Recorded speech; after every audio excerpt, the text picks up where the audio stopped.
Welcome back to Metal Heroes Review, episode number 21.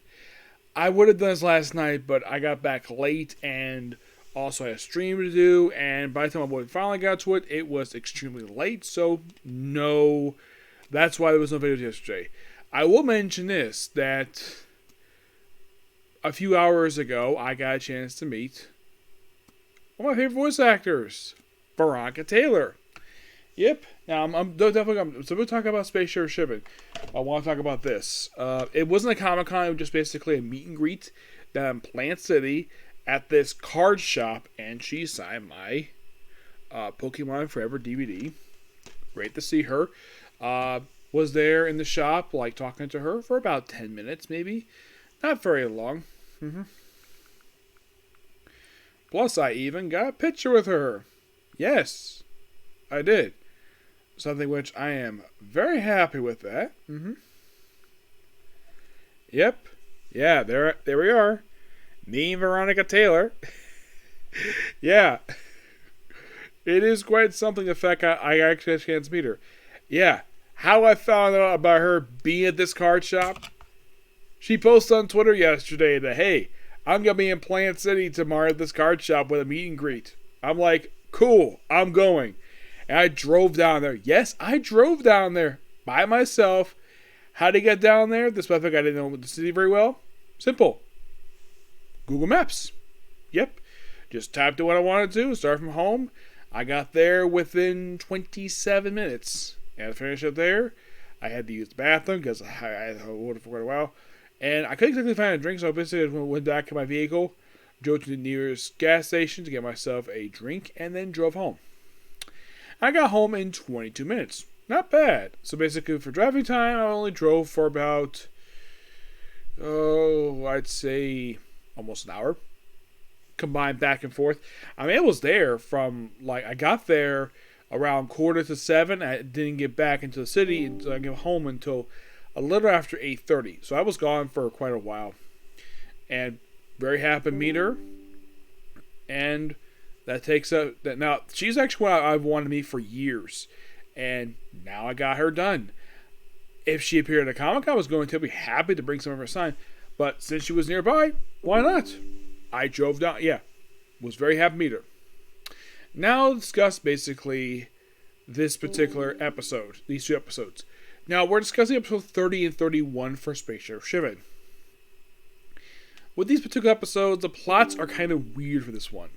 Okay, so the plot of the first one is, let's brainwash these married women with children to simply just hate the fact that they have families and just say, let's live free because we don't have any freaking kids.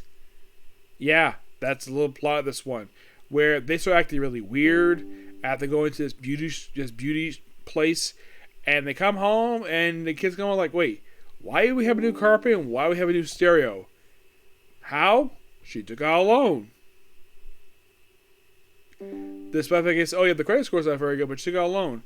And apparently, another kid's parents, another kid's mom decided to buy a brand new car without telling anybody.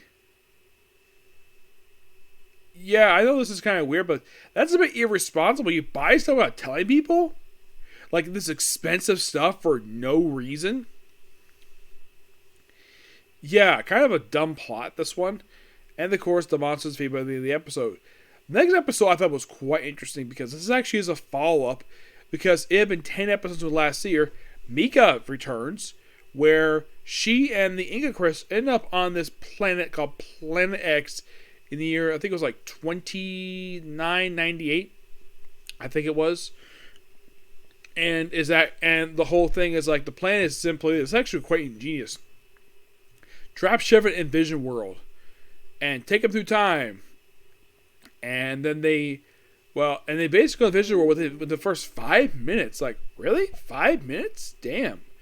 And he ends in the past, and he ends up in the Warring States period. I'm like, interesting. I like the idea of that.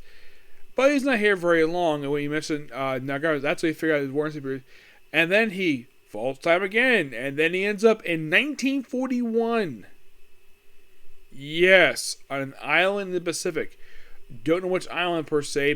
They say it's World War. They say it's 1941, which It doesn't make much sense because then they have these U.S. Army people wearing scarves around their faces. My guess is, this is my personal theory on the matter, I think they couldn't get any American military officers to participate in this episode, so they had the regular Japanese actors wear like rags in their faces, and they cover their faces the fact they're not actually Japanese, though. Well, they cover the fact they're not American, they're basically Japanese. And apparently the Japanese army did the same thing. I thought this was kind of weird. Now, as for why in the world that this necessary, I don't know. And then he ends up in the future, in the year 2605, I think it was. He ends up on a planet, and somehow the Moroku know about it, which Morocco, it just seems kind of weird in the future. Well, here's the weird thing. He's taken the palace by the guards, and we see this dancing party, and then they bring this woman, yes, this random woman who's got looks like a snake head, and then she's kind of fed to this snake in the ground, like works like a god, and just swallows the whole and just continues to dance like oh, nothing happened. And then of course Sharivan comes in, he has a fight, wins, and he gets nearly eaten by the monster. But lucky enough, this I thought was kind of weird.